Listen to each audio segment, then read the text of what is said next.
I'm on a mission to watch every Disney movie ever released, and today we're watching a war movie. Oh man. In 1943, the Walt Disney Studio released what's probably their most out-of-character film ever, a documentary called Victory Through Air Power.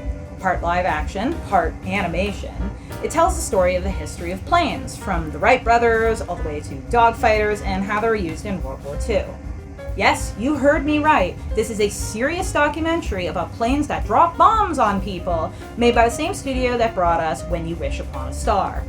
It's actually based on a book, and Walt Disney personally financed this production because he believed in its message that much.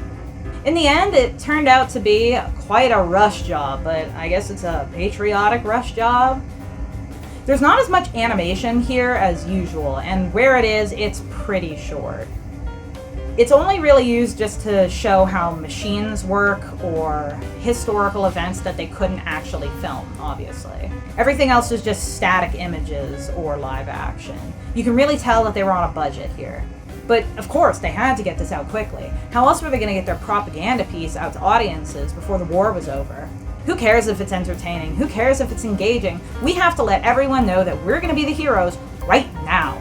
What makes this really funny is how much of aviation history that they talk about was made by non-Americans, yet they still have to insist that they're going to be the ones saving everyone with their magic super planes or something.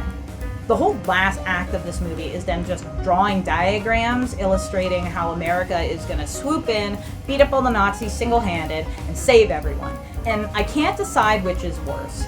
Having a Disney movie where you see an actual swastika a couple times, or knowing that one of these speculative weapons shown in this ended up getting made in real life and they called it the Disney bomb.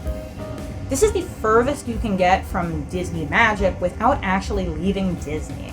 Everything is very realistic and serious. There's no fun or humor or art for art's sake. This is the kind of movie that your history teacher would put on, like, oh, it's educational, and everyone's on their phone within the first 10 minutes. And yeah, of course, it was a tough time for everyone, and Walt wanted to bring hope back to the American people with this movie. Plus, they even got the original author of the book to be here, a disabled immigrant who is a fighter pilot and talks about his experiences. But realistically, you're not going to get much out of this unless you're a World War II buff or a plane lover. Personally, I'd rather watch movies about things with names and faces. And so, my final score for this one is 2 history exams out of 5.